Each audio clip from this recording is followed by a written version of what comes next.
We are recording this this session. So if you are comfortable with some participation today, I might ask for folks to use the chat. And if you're uncomfortable being recorded, you are welcome to take the camera off. But it is lovely if I can see your face to participate in that way. We are about to begin a session today on trauma-informed practice and activities, and I'm grateful to have you here with me. I have a lot to go through today, and I'm happy to pause and answer questions. For the purposes of sound, if you could make sure that you're muted, that would be wonderful. Today's training is a part of the Region 17 Comprehensive Center. The Region 17 Comprehensive Center is a federal program run by the Department of Education, and Education Northwest is the contractor that is supporting Idaho and Montana with a variety of different capacity building initiatives. I'm happy to be here and connect with you all about today's topic. And if you're interested in any additional information, feel free to reach out to me. My email is at the end. Let's see. My name is Celeste Jansen, and I work at Education Northwest with an area of focus on brain development, social emotional learning, trauma-informed practice, and youth development or out of school time. It's a pleasure to be here and to talk with you about this topic of trauma-informed practice. And spend the next hour and a half diving into a subject that has a lot of information and resources, and I know we can just begin the conversation today. So in the hour and a half we have ahead of us, what we're going to do is just give a brief overview of stress and trauma to understand the definition and make sure we all have a consistent definition that we're working from. After we talk about stress and trauma, we're going to talk about what is the definition of trauma-informed practice. And I'm going to share a couple frameworks with you that you may be familiar with or that may be new to you. After we talk about what it is, then we're going to talk about personal practice. So what does it mean for you as an adult working as an educator? And then finally, we're going to start to focus on what does it mean for you working with students. And we're going to talk about that in 3 different ways: reframing your narrative, and then tools.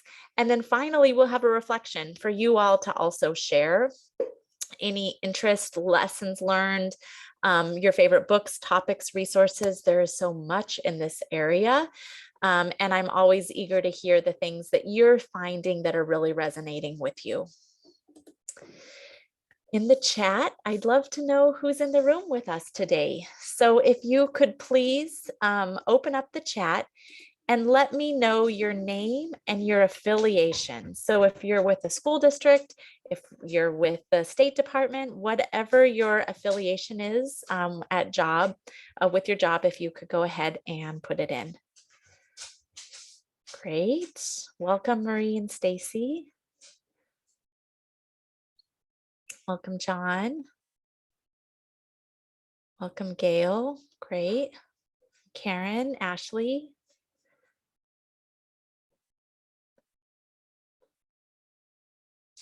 Thank you. I see more are coming in. I'll give you just a moment more.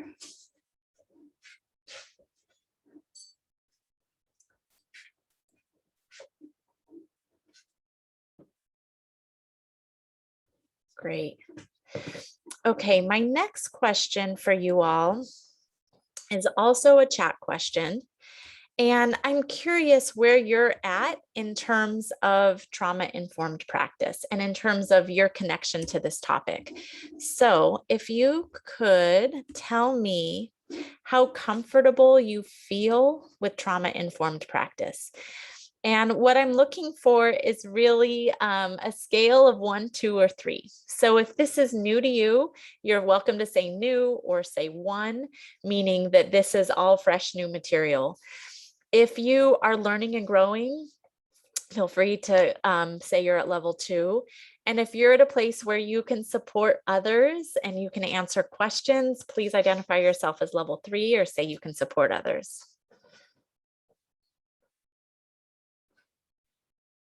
Great. I'm seeing a range of experiences, some folks that have quite a bit of experience and some folks that this is new for. I always love to take trainings from others on trauma-informed practice because every time I hear things differently and I see the way in which different folks explain something, and I'd like to encourage you today.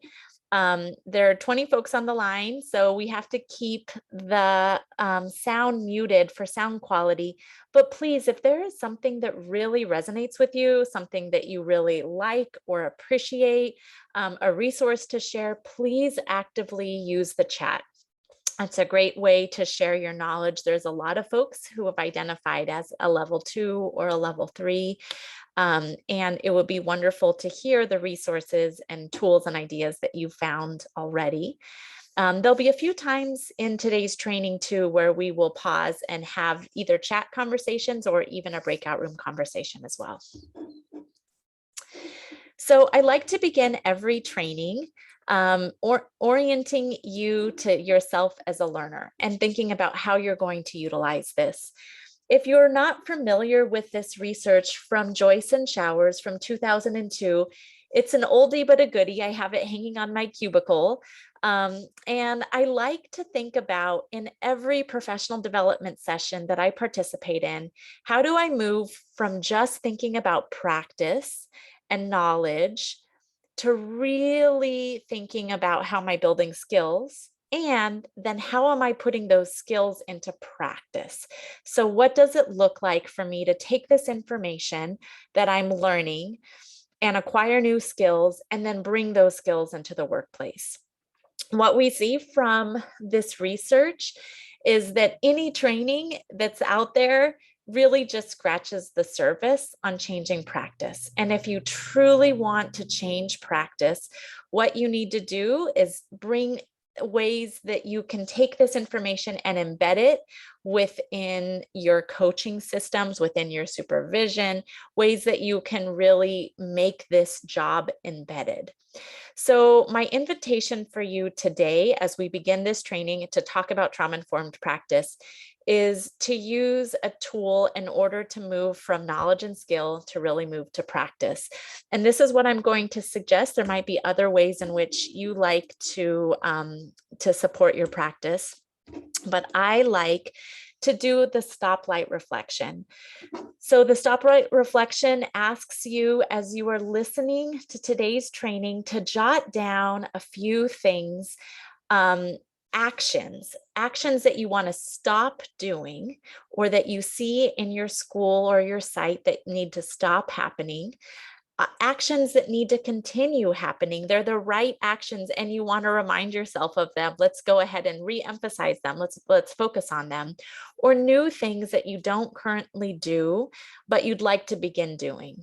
So as you hear information today, some of which will be new and other will remind you of things you've already known. If you could translate what you're hearing into practice, and at the very end of today, I'm going to ask everyone to share out a practice, something you're going to start, stop, or continue doing. And I invite you to bring that into whatever your supervision or coaching method is that you have at work, and think about how you can take this information into your own practice. Okay. I'd like to begin too with just a couple baseline understandings. There is so much information that we are learning about brain development all the time. There is new books, new resources. It's a really exciting time. A lot more science and information is coming out, and we're learning a lot in trauma-informed practice and brain development and social emotional development. We're learning a lot about what it is that we thought we knew and what we're actually learning. And as science is learning more and more and more, we're understanding that the way in which we think about the brain is rapidly changing and growing. We understand now new ways about how the brain learns that's cultural and that's social, and that comes through in genetics that we had never known before. and that a lot of the research or perspectives don't necessarily accommodate this newer information that science is sharing.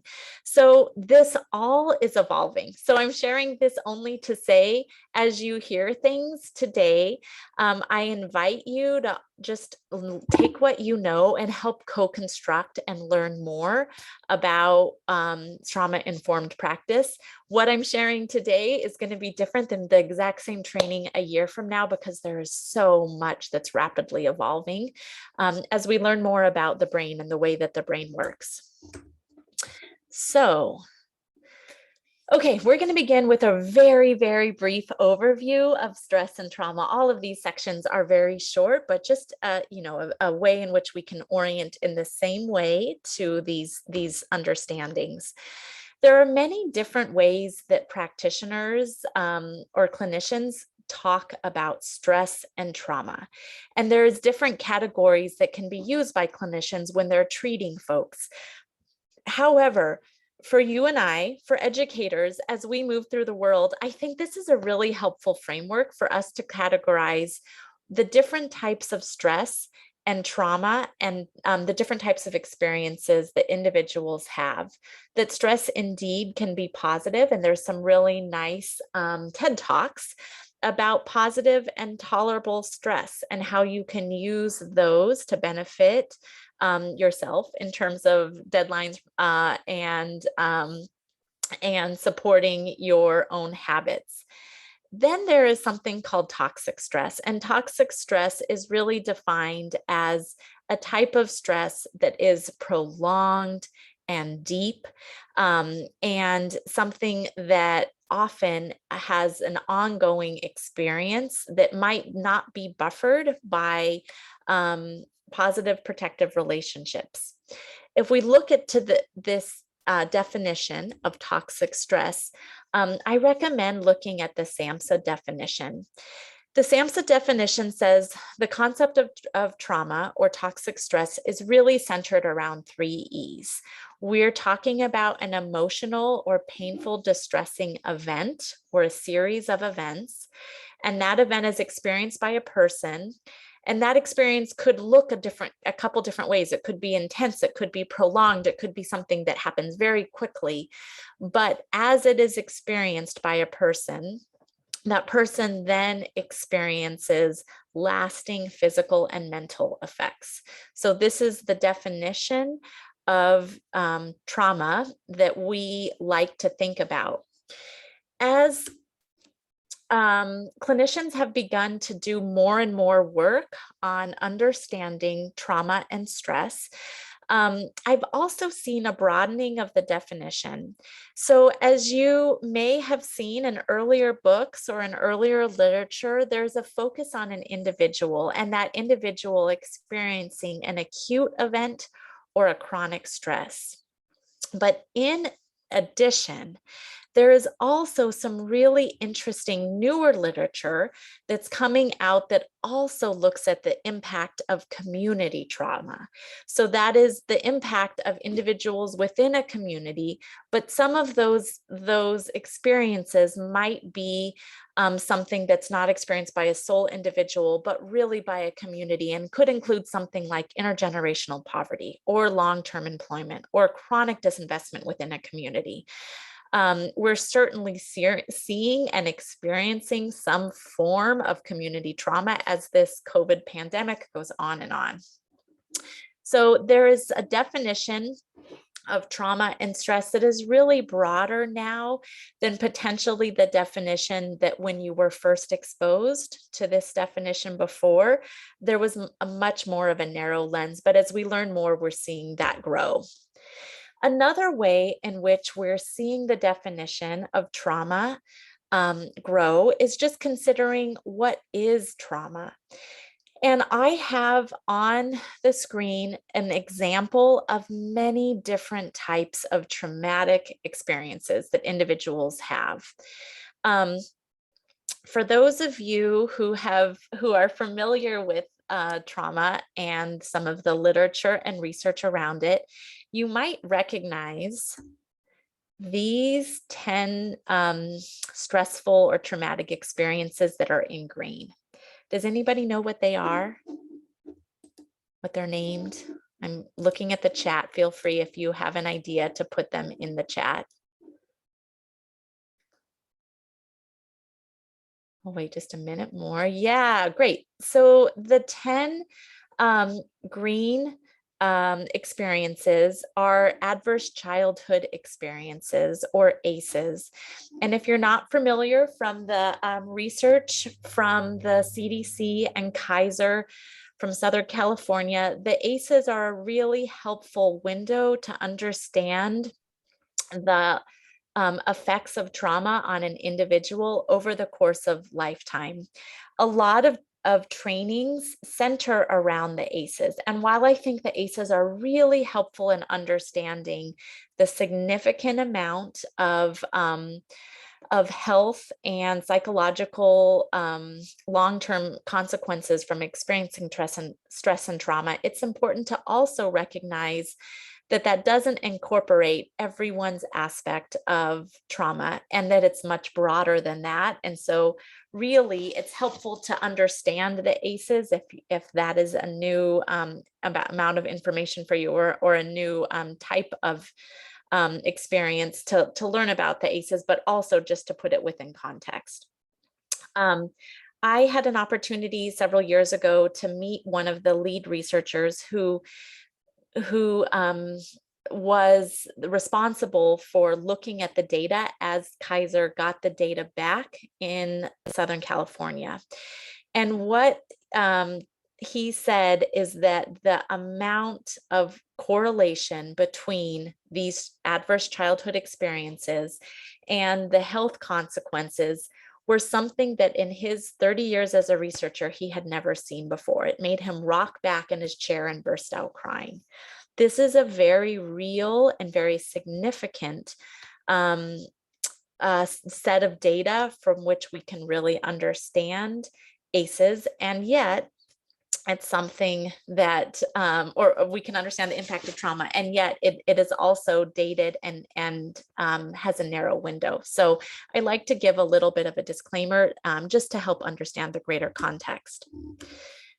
So furthermore, I really also like, when we're just doing a brief overview on trauma, to think not just about trauma, but to also offer a definition of post-traumatic growth and resilience.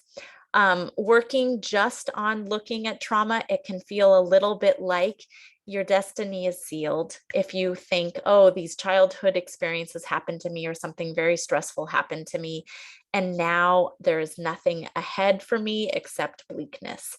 So I like to always make sure that when I do trainings, I center some information around post-traumatic growth and resilience. And if this is a new area for you, I invite you to spend a little bit of time digging and researching.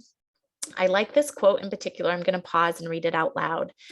The research suggests that between 30 to 70% of individuals who experience trauma also report positive change and growth coming out of the traumatic experience.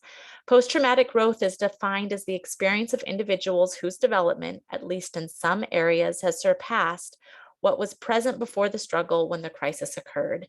The individual has not only survived, but has experienced changes that are viewed as important and that go beyond the status quo. Individuals have experienced profound changes in their view of relationships, how they view themselves, and their philosophy on life. One final note, when I like to just give this very brief overview of trauma for folks, is just to understand that one aspect that was missing from the original ACE study is looking at the impact of racism. There's a group in California that has created an alternative framework, and it's called the Racing ACEs. And again, if you're working with populations of communities of color, it might be helpful to understand this Racing ACEs framework. So if it's new to you, it's another great resource to share that notes the impact of trauma due to racism on people of color. So as a practitioner, what does this mean? We've talked theoretically about some frameworks and we've talked about some research, but what does it mean for you? What do you see? If you're in a classroom or you're walking down the street, what you might notice is somebody who's experienced trauma might have a difficulty focusing or difficulty with their memory. There might be a tendency to be forgetful, to miss classes, to feel like there's some flakiness.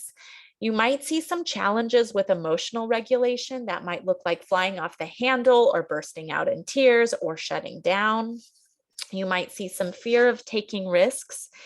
You might see added anxiety. That anxiety could be about a variety of different things.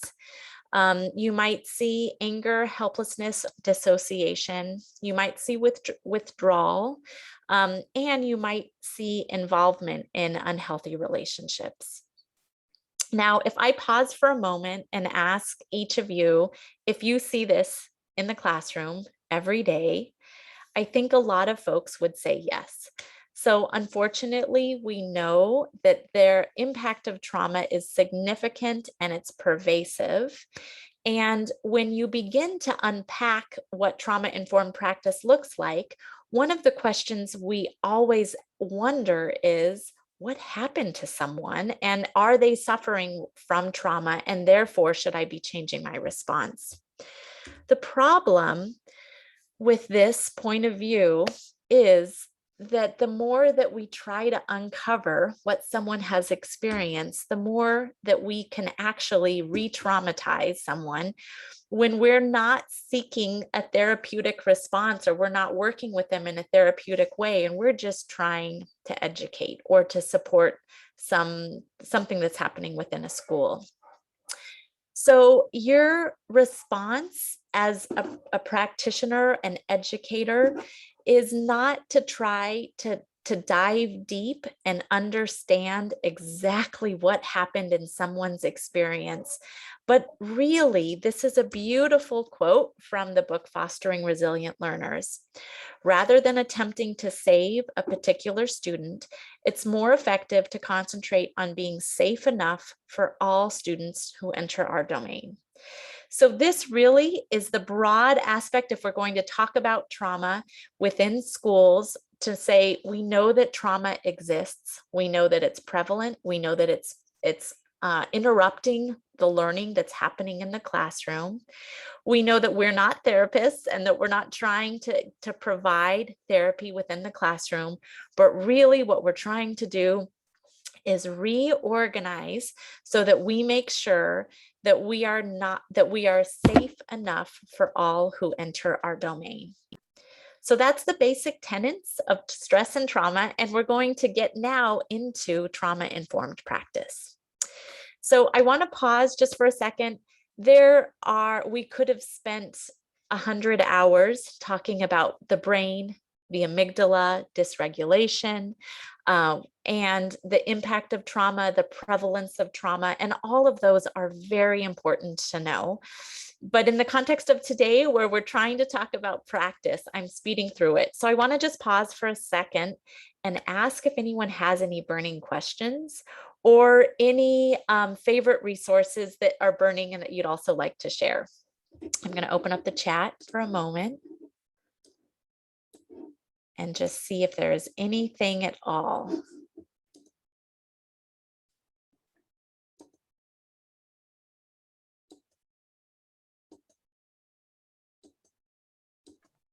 Okay, great.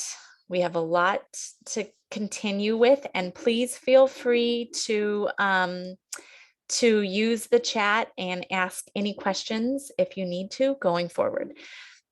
Okay, so we did a really brief overview about stress and trauma, and now we want to talk about trauma-informed practice.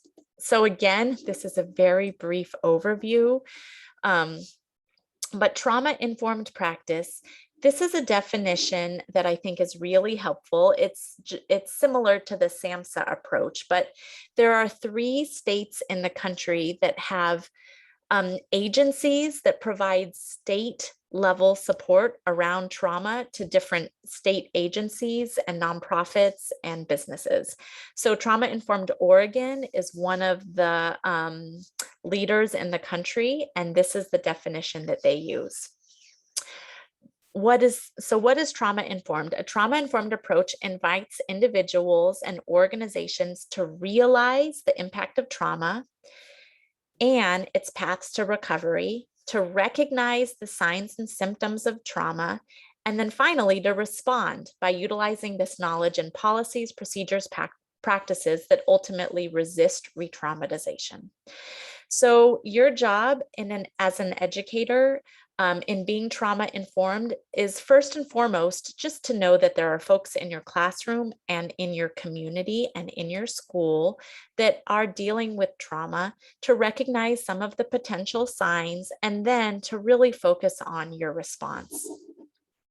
So ultimately, what I notice about trauma-informed practice is it is truly about a shift in perspective. It's about looking at the situation a little differently. And there are a lot of different books out there about trauma-informed practice.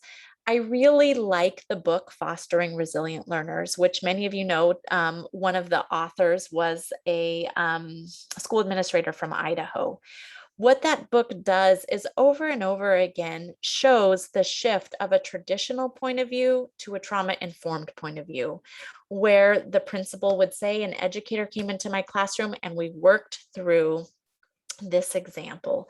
So if you're looking for some individual resources or some stories, I think that book has a really nice one. This graph, I think, does a really nice job of giving an overview about what a trauma-informed perspective looks like.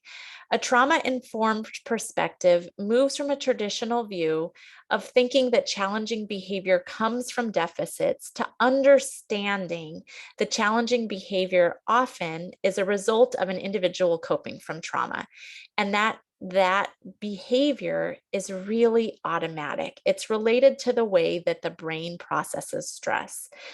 And so as an individual who is trying to be trauma informed, what it means is not focusing on an individual, but it means focusing on the environment, looking for places that is causing dysregulation to a number of students and making changes in the environment. Adults who are trauma informed often focus on flexibility and choice, knowing that what they're trying to do is create systems that work for kids. They're trying to create effective systems, and they often use positive reinforcement. One important framing that I really like too is this bottom lens. In a traditional perspective, a classroom teacher might say, you know, it's not my job to have, when something occurs, that counselors need to be involved, and that counseling professionals are really providing support for students experiencing trauma. A trauma-informed perspective shifts to say, we really are all supporting each other, and all staff are responsible for supporting students experiencing trauma. And we are all in this together. We are all working together, and we're going to, as a team, understand this, tackle this together, and support each other. I see some, yep, great. Thanks, Janet. Fostering Resilient Learners is by Pete Hall and Kristen Sowers, and Pete is from Idaho. Okay, wonderful. So as we begin to talk about trauma-informed practice, the first question is always, tell me about what trauma-informed practice is. The woman who runs Trauma Informed Oregon said she gets phone calls every single day. And the questions are things like, is wearing a hat trauma informed? Should I allow this to happen? Should I allow this to happen? When we look at an individual case, it's really hard to answer globally and to talk about trauma-informed practice because each individual person's experiences mean that whether or not something is or is not trauma-informed, is really focused on an individual. And if we think about how to answer each individual scenario over and over and over again, it can be really overwhelming. So if you take a step back and understand the key principles behind trauma-informed practice and really try to learn these guiding principles, that's a nice way for you to develop a flexible framework that as any new scenario comes up with a new person or a neighbor or yourself or your partner, rather than trying to have the exact scenario answered, you can say, I want to think through these principles. And as long as I'm utilizing these principles to solve this resource, I know that I'm doing my best to move towards being trauma informed. So some of the key principles of trauma-informed practice that we recommend are to focus on safety. This is both the physical safety and the psychological safety of the people who are involved. Focusing on trustworthiness and transparency is really important. It means that as an organization, when you make a rule or you make a decision, explaining the why, involving staff, involving clients and families in decision making is a component of trauma-informed practice. Working to support strong relationships within your system. Relationships are positive buffers to stress and to trauma. And so building in opportunities for peer support and mutual self-help is a principle of trauma-informed practice, and one that is important to build into any system or team that's working on being trauma-informed. Focusing on collaboration and mutuality so that everyone has is working together and that healing happens within a relationship and there's mutual decision making is a component of trauma-informed care, as is empowerment, voice, and choice.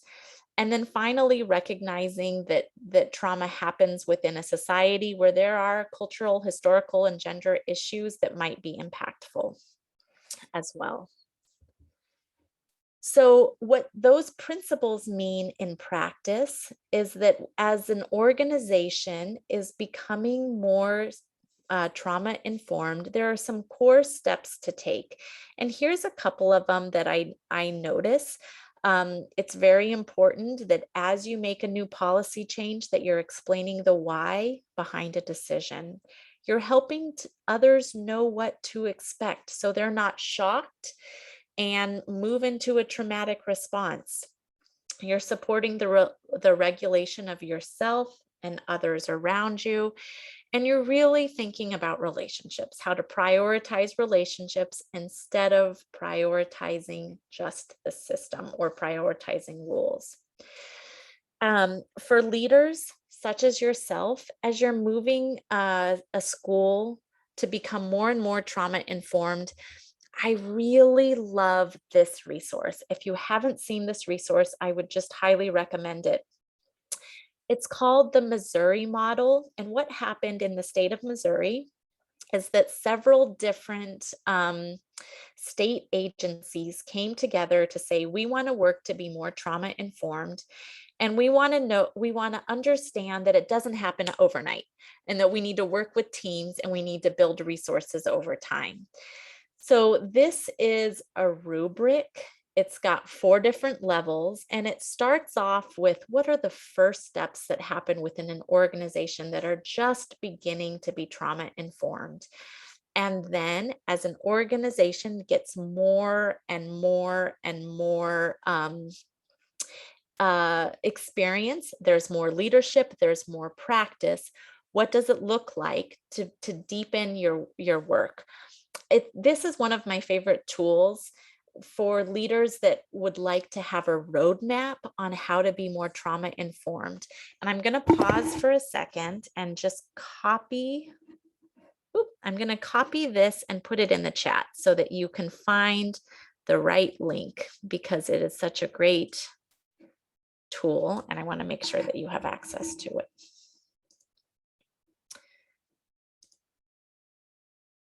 Oh, great. Thank you, Hillary. I see it looks like you did. Okay, so let's go ahead and continue sharing.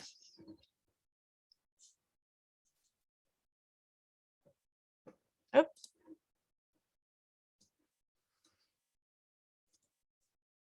oh, I am pressing the wrong button instead of present. Sorry about that. This is not the way I usually present. Looks like I'm going to have to play from beginning. Okay, I'll skip through really quickly. All right, while we get the slides back up and focus on the next section where we're going to talk about practice, I'd love for anybody who is a 2 or a 3 when you identified yourself and the knowledge that you already have on trauma-informed practice. If you could share your own favorite fact, resource, anything that you like to share with others when you talk about what trauma-informed practice is. Let's have you go ahead and type in the chat box something that is a key idea or lesson that you've learned. And please share that with others. So I'm going to pause for a second and get the slides back over, and please open up your chat and let's see what folks have to share.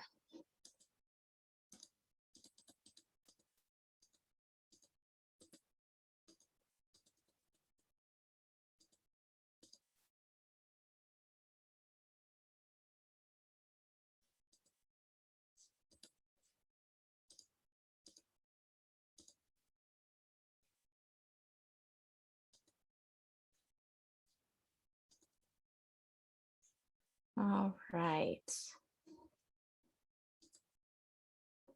So I'm gonna, great, we're starting to see. Great, thank you, Dennis. Yeah, as noted earlier, choice and flexibility need to rule the classroom. I like to talk through this with folks. It doesn't mean that you lose control of a classroom. In fact, you can have greater control over a classroom as you really incorporate choice and flexibility in an intentional way. Some of the other things I frequently hear people say is they like the phrase that it's not about what happened. Wait, I'm going to get this wrong. It's not about what happened to you. It's about what's right with you in terms of helping to support you with your regulation. Yes, Marie, thank you. It's also about remembering that everyone's experiences are individualized. So what is traumatic to one person is not necessarily traumatic to someone else. So it's really important to have that intention around understanding that really that there is an individual aspect to it. That trauma does not need to define the individual. Thank you for saying that. That's why I like to talk about resilience and growth. One quote that I read was a boy said, "I'm a lot more than the trauma that's happened to me." And making sure that we center on some of the strength-based approaches instead of just focusing on trauma. Also, instead of implementing rules just because you are the authority explaining the why. Absolutely. Yeah, one of my favorite parenting stories, my son used to hit his head all the time, and I tried to say, stop it, stop it, stop it, and he just kept doing it. So one day I paused and I said, here's why I don't like for you to hit your head. And his response was, Mom, why didn't you tell me that? And he never did it again. All I needed to do was explain the why. Okay, wonderful. Thank you for sharing some of your favorite ideas around trauma and trauma-informed practice. Okay, so we want to talk now about personal practice. And it's very important when we're talking about trauma-informed practice to start with ourselves. And there is a very particular reason why. Only a well-regulated adult can help a young person regulate. So before we're ready to jump into the world of trauma-informed practices, we have to do our own work and we have to be prepared. I recognize that there are times with which I respond beautifully to crisis, and there are times in which I don't do quite as well as I would like to do. So owning that and understanding that we are all humans is a core component of trauma-informed practice. It means that I check in on myself and I think about my own regulation before I try to hop in. So I want to just pause for a second and have you think for a moment about yourself. How are you truly? Do you find work stressful? Always? Often? How would you say that your mental health is at the moment? And in addition, what are the therapeutic relationships that you have in your life? Is there work there that you can do? Is there work that you can build upon? Um, and is there anything that you need personally?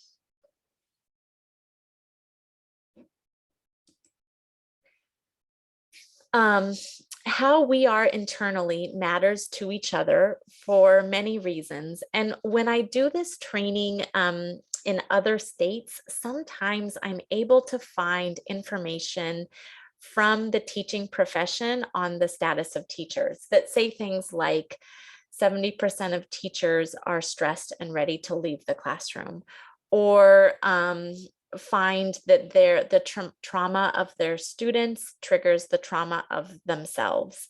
There's some really heartbreaking information and research about the stress level of teaching that puts it really on par with the vicarious trauma that is experienced by social workers or by therapists. Um, and if you'd like any access to any of that research, I actually have put some other research compiled into some other presentations. So please feel free to reach out. There is some really helpful information. So when we are thinking about ourselves, I like to think about ourselves as whether or not our cup is full. Am I prepared to handle the situation?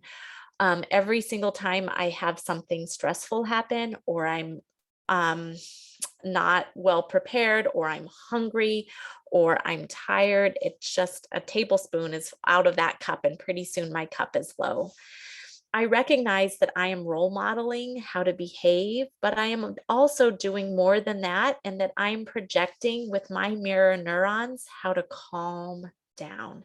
And some of the information that I've really utilized myself and spent some time focusing on is just understanding the impact of mirror neurons, and how when I walk into a room and I'm reading yours and you're reading mine, we really subconsciously are attuning to each other.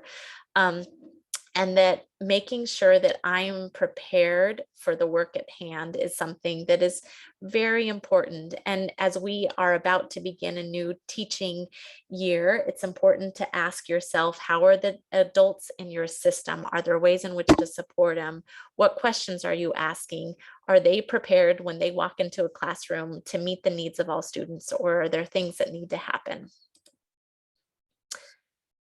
This is a diagram that talks about the zones of professional resilience, with the idea that we all experience some stress within the classroom and some challenge on a day-to-day basis. And that depending on how prepared we are and how ready we are based on our own capacity, we may or may not experience the same event differently. So whether or not I am prepared, or I'm experiencing something that is a challenging behavior in my classroom in the challenge zone or in the stress zone, has a lot to do with other things that are happening in my life. So the sanctuary model is a popular trauma-informed practice model, and they list these as risk factors that happen within the classroom or happen within systems that really contribute to vicarious trauma. So I'm not going to spend a lot of time on these. These are things that we are familiar with, and these are things that we see frequently within Idaho classrooms and within classrooms across the country. I like to ask educators to spend a little bit of time thinking about themselves and thinking about what are the triggers that you experience on a daily basis. And then furthermore, what are the regulations that you actively utilize to help support yourself? Or what can you do to help that regulation happen? So I'm using this term of regulation. Um, and if you have done some reading on trauma informed practice and you learn about the role of the amygdala, you know that there are ways in which, when the stress comes into the body, we can react in multiple different ways. And regulation strategies are strategies that we use to basically move into the top of our brain, to move into a place where we're able to have logic and able to slow down and not just have that fight flight response. What is really important about regulation strategies is that when you use it as a punishment, it no longer is effective in regulation. So a regulation is not a punishment. A regulation strategy is a strategy to calm down. And it's important when you suggest or when you're working with a student to think about how you are suggesting that a regulation strategy can occur. There are many different regulation strategies that are out there. Here are some that are listed. When you think about yourself and think about what are the ways in which you regulate, there are many here that you might use, and there are many others that you might experience as well. So I talked a little bit about the risk factors for vicarious trauma, and I love to share this slide because these are protective factors that promote resilience. And as you think about your leadership of the schools that you work with, there are ways that you can incorporate many of these protective factors into your leadership. So celebrating success, understanding the impacts of trauma and understanding what the practice looks like in different stages, understanding the knowledge of theory, looking at the relationships that are happening within your classroom and really supporting that social support. We talked about post-traumatic growth very briefly, but looking into research on that, just being aware about vicarious trauma, and putting ongoing training into your school year so that you continue to focus on trauma-informed practice throughout the course of the year are all ways that you can really build protective factors into your school system. So we just did a very quick fly through of what trauma-informed practice looks like. And we talked first and foremost about what it looks like yourself when you're thinking about implementing it, when you are yourself thinking about your own regulation, and when you as a leader are thinking about your system. I'd love to pause for a second and ask for you all to share any resources, ideas, or tips that you have that you share about personal mental health and well-being.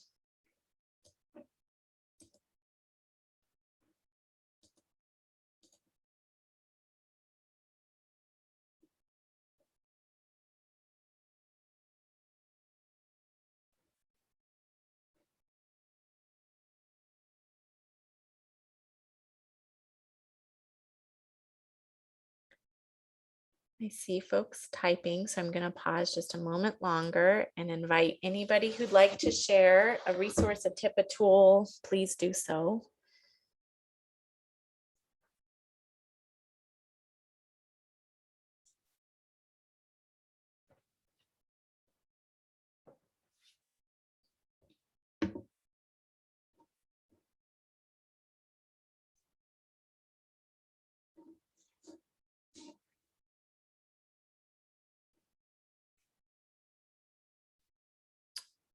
All right, I'm going to wait just a minute more.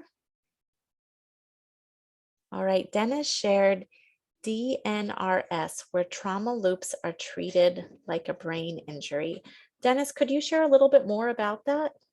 If you want to go ahead and unmute.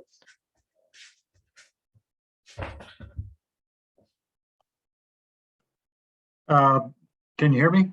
Yeah. Dynamic neural retraining systems. My wife experienced severe allergic response to chemicals, and so she went through a training type system that treated, because there were certain things that would put her right in a trauma loop, like a certain uh, uh, glue or a certain perfume or things like that. And then she went to this training, and she found that, oh, there are people who have this same type of response to electromagnetic waves, to different types of foods, and where a lot of doctors had given up on, helping a person get to health again. This recognition that it was a brain injury, and then trying to create alternate routes for that healing to occur is kind of the basis of DNRS. Oh, interesting. Thank you for sharing. I learn something new every day. I had not heard of that before, but I'll look up it and learn a little bit more. Thank you. I'll put a link in. Great. Beverly, I see that you offered a book. I haven't read that one either, but I'll check it out. Thank you for sharing. I just recently was reading the book that Bruce Perry and Oprah Winfrey wrote together about childhood trauma, and it's a great one. There's lots of good information. Bruce Perry is someone that I've followed for years. I see a comment here about not overworking. I appreciate that. Setting boundaries is really important in terms of making sure that we have our own mental health and well-being. And Working on My Onward by Elena Aguilar. Wonderful. Thank you for sharing that, Christy. Yeah, I really appreciate listening to podcasts because I can do them on my commute. There is a podcast about happiness that comes from Duke University, and another one that comes from the Center for Good Science or something like that, that's at Berkeley. Both of them have a lot of evidence-based tips on research on happiness and on supporting a person to really have a good outlook and to have positive mental health. So there are a lot of great resources and tools that I would recommend, in addition to books that are some of my favorite resources personally. Okay, so we're going to spend the last half hour today talking about two different things: implementation, reframing your narrative, and then we're going to be talking about specific tools that we could use.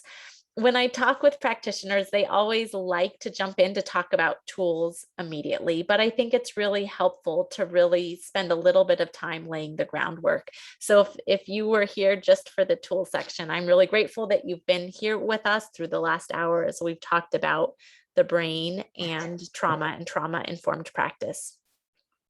So one of the first steps, as we mentioned earlier, that as we see challenging behavior that could happen within a classroom, it's very easy to create a story within us about what is going on in that youth's family, or what's going on, or that person is acting out, they're seeking attention. There's lots of things that you hear on a daily basis that really is the way in which adults are creating a narrative about what's happening to the children in our lives, and that those stories are not necessarily informed by trauma or accurate in terms of the evidence and what we're understanding on trauma-informed practice. So if we look at this slide, when we see something that's a challenging behavior and we need to pause and think about that challenging behavior as being something that is a stress response, that is automatic, and is something that is not something that is being chosen to do, but it's happening as a trigger. It's helpful for us to just spend a little bit of time focusing on that narrative that we tell ourselves and shifting. And I'm going to ask you to break into groups and to do that in just a moment. So what this is, of course, is just an exercise in reframing, but you'll see that it's one of the most powerful tools in trauma-informed practice. When I hear these type of comments, I know that these type of comments are comments that are coming from a traditional point of view. So if I hear these kids are just lacking self-regulation, these kids are lacking social emotional skills, I recognize where this is coming from.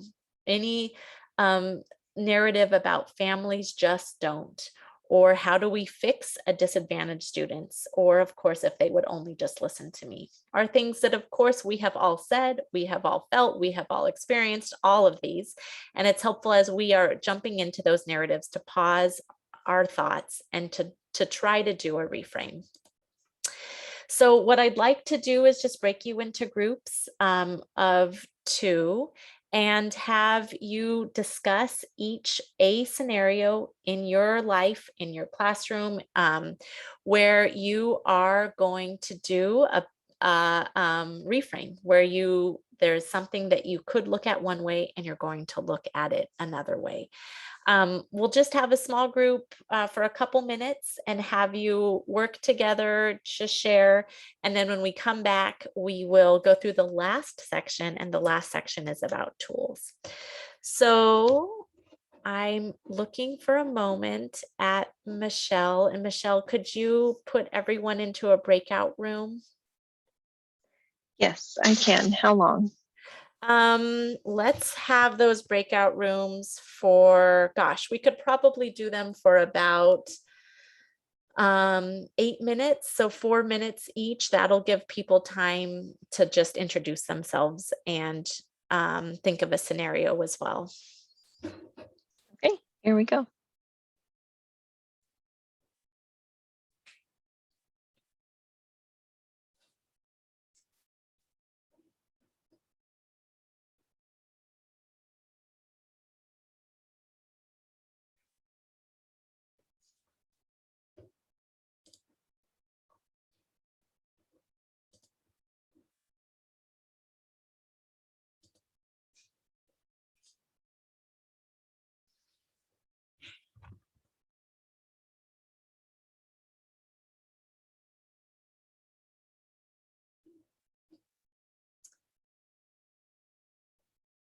All right, welcome back, everyone. I hope you had a nice time to connect with a fellow educator, and I hope it didn't interrupt you mid-sentence. It always happens to do that.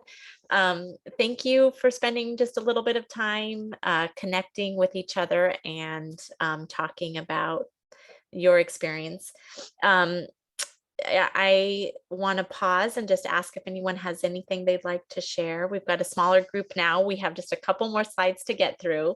Before we do that, is there any volunteer who would like to share a story or a comment or a question from the breakout rooms?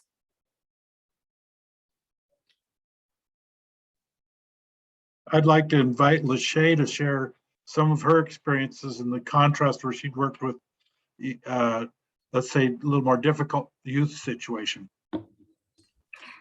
Sure, Dennis, thank you. My most recent work has been with incarcerated youth in Washington State, and the perspective shifting example I shared had to do with communication. We certainly had a lot of collaboration around ACEs and trauma-informed and cognitive behavior therapy on the social emotional side, but upon arriving at that school, I was unprepared for the difference in communication. We had specifically our Black male students expressing concern or frustration in a very loud and non-turn-taking verbal way, and our teachers interpreted that to be aggressive. They interpreted that to be defiance, sometimes non-compliance, and really getting down to the root of that, it became apparent that the communication style and experience really was different in a cultural sense, where in my house and my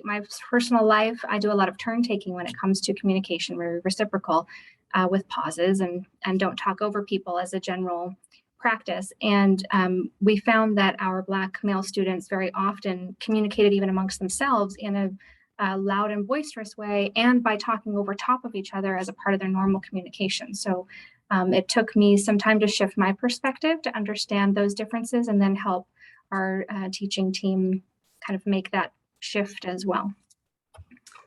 Thank you for sharing that perspective. It's so helpful to just learn from others and to be reflective. One of my favorite resources is a webinar on belonging that a group called Mindset Scholars has done.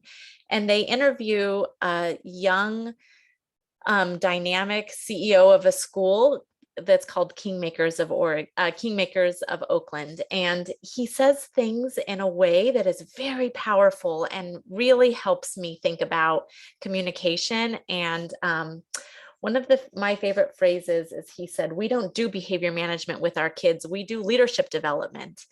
And it's really interesting for me to think about what language is used, how is it used, and how to be more asset-based in the work that I do always and really understand cultural differences. Okay, so we've got just a couple more slides I'd love to share. So this is a tool that I like to share.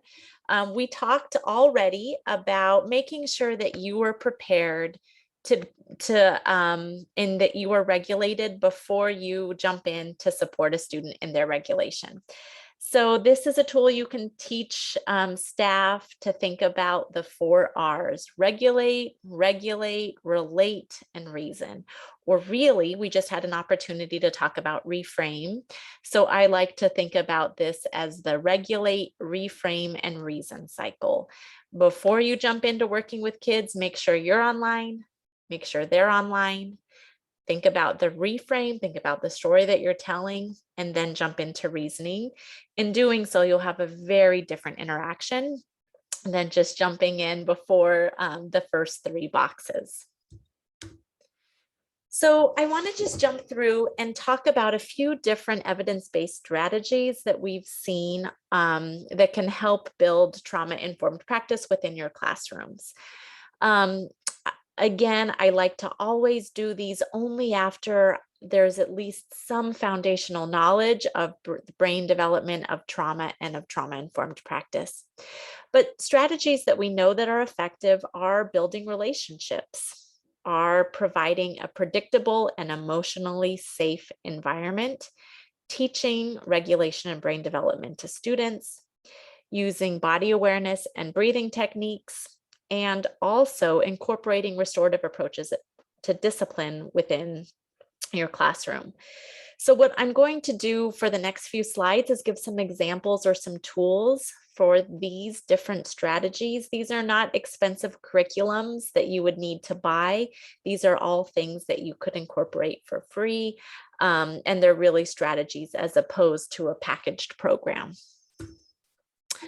So there are a lot of different tools for building relationships. Some of my favorites are listed up on the screen, where educators can do 5 things in common: community circles, intentional grouping strategies, play games. Some of my favorites are unique and common. All My Friends Who are a great way to do some community building within a classroom. There are a lot of different tools. A lot of these come from the youth development sector that really focuses on building connection among kids in collaborative ways. So if you have any youth development partners that you can connect with that can lead you through, these are some basic. We offer a training that's called Building Community, where we go through and do some of these too. There's also the thing that I have at top, the 5 things in common. I saw one study several years ago that said one evidence-based way that teachers can build can impact student achievement in their classroom is to identify some of the students who they feel disconnected from and intentionally work on finding 5 things that they have in common. And not 5 basic things like we live in the same town, but really trying to say, I have a hard time, I'm disconnected from Sean, and I'm going to work over the next few weeks to find 5 very deep, meaningful ways that we have something in common. Maybe we're both the middle children. Maybe we both had a similar experience of a divorce with our parents at a particular age. Whatever that is. The researchers who studied this technique found there was actually improvements in student achievement at the end of the year with this very basic technique of finding 5 things in common. So a good resource to use in your back pocket. When talking about relationships, I also like to orient people to the Search Institute. The Search Institute is a partner of mine that we've had for years. You might have used their resources in the past if you've done anything with the 40 developmental assets. They're the small nonprofit that has some researchers in it that developed that 40 developmental assets framework many years ago. And there's a lot of great research on that. In recent years, they've been talking about relationships and how is it that relationships can be transformational. We always encourage teachers to build relationships with students, but what does that mean? And how do you really create tools around it or help people think about relationships differently? What the Search Institute did was interview a whole lot of students and a whole lot of families and teachers and community members and realize that there are different types of relationships that are occurring. And they categorized them into 5 different types. And they've done some really neat mapping where they ask kids, who is it in your life that expresses care to you? Or who is it in your life who challenges your growth? And they've done some neat work where they've then worked with kids to say, talk to us about places where there's gaps. And they lead kids through so that kids understand really what are the supportive relationships in their lives and where are there places that they might need some support. What I really like about the Search Institute framework is that if I, as an adult, am approaching all the kids in my classroom with the same idea of relationship building, I might miss something. So if I might be working with a student who has a lot of care in their life, but at school doesn't have any care, what they really have is folks that are asking them only to challenge growth, there might be a gap there. It's also very frequent that students have a hard time identifying relationships that help them share power and that help them understand their voice. So another really interesting resource is this framework. If you Google developmental relationships, you can find more from the Search Institute on this topic, and you can find some of their research. I also have a staff member who introduced me to the Hofstede research.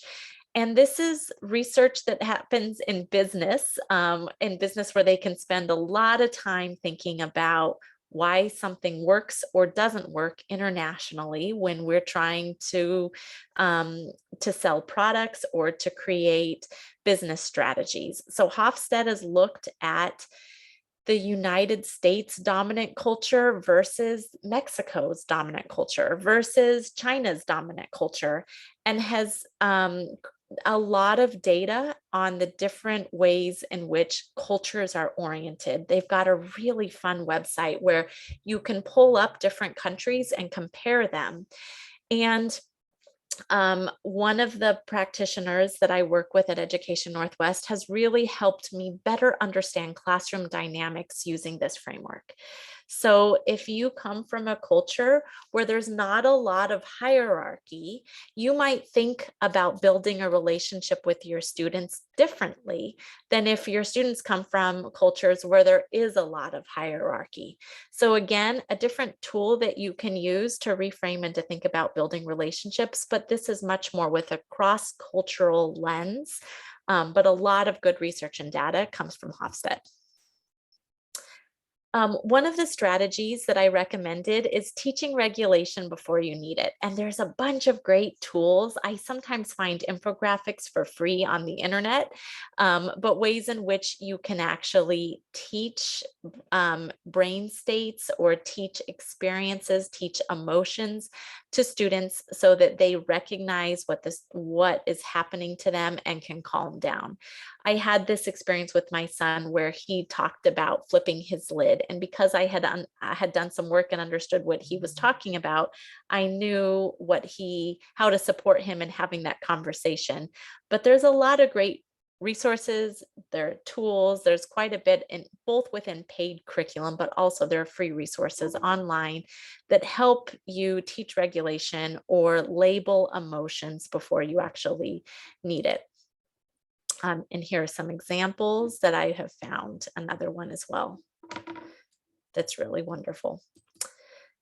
Back when I talked about all of the regulation strategies that were possible, or some of the ones that you might incorporate in your own life, the number one regulation strategy is movement.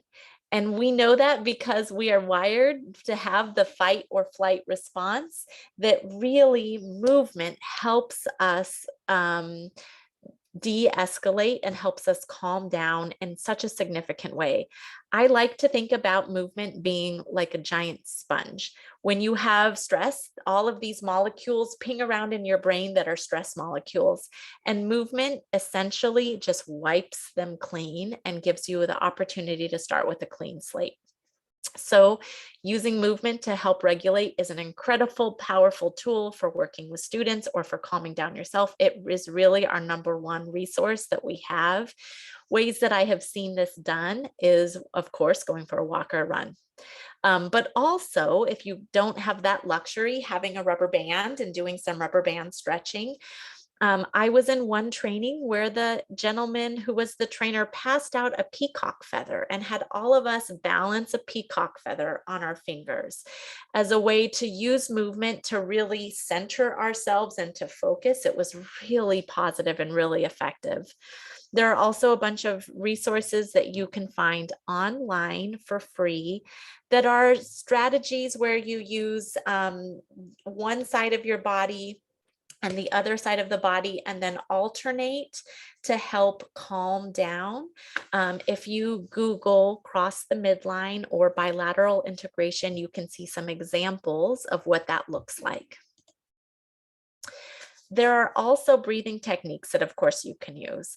And there are many different opportunities to talk about students with breathing. Square breathing is one that's frequently used in the military, where you count up 1, 2, 3, 4, hold 1, 2, 3, 4, breathe out 1, 2, 3, 4, hold 1, 2, 3, 4. Another one, of course, is colorful breathing, where you think about a color that makes you happy and you breathe that in, and think about a color that makes you unhappy and breathe that out, and support students in doing some colorful breathing as a technique to calm down. And then finally, I mentioned restorative practice as being an opportunity to really use the tool of restorative justice within your classroom. And there's a whole bunch of information and resources, of course, on restorative practice and what that can look like within schools. But I'm sharing with you here just the 4 questions of what happened, what were you thinking at the time, who or what do you think was impacted by this action, and what do you need to make things right, as the 4 primary questions in using restorative language or using a restorative justice technique when it's appropriate to do so within a classroom.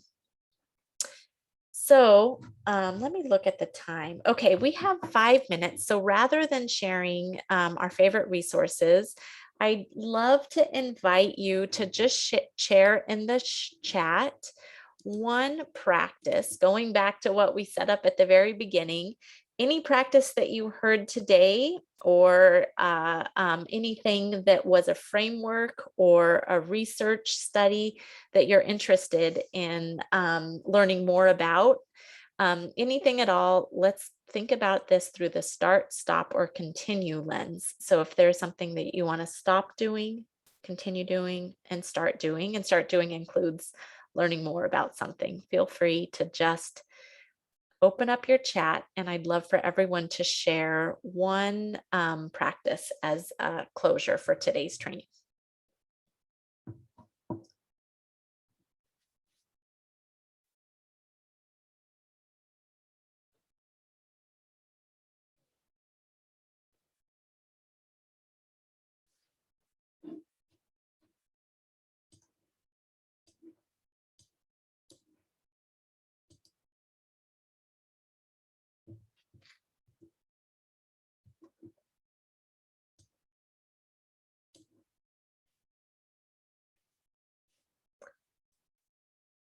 I'll pause just a moment more. I see several folks are typing.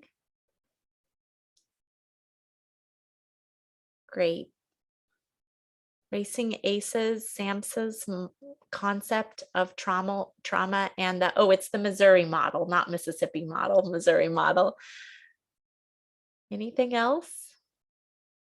Missouri model rubric. Great. I'm glad that that's a resource that can be useful. Anything else? The Racing Aces, great. And the connection between restorative practice.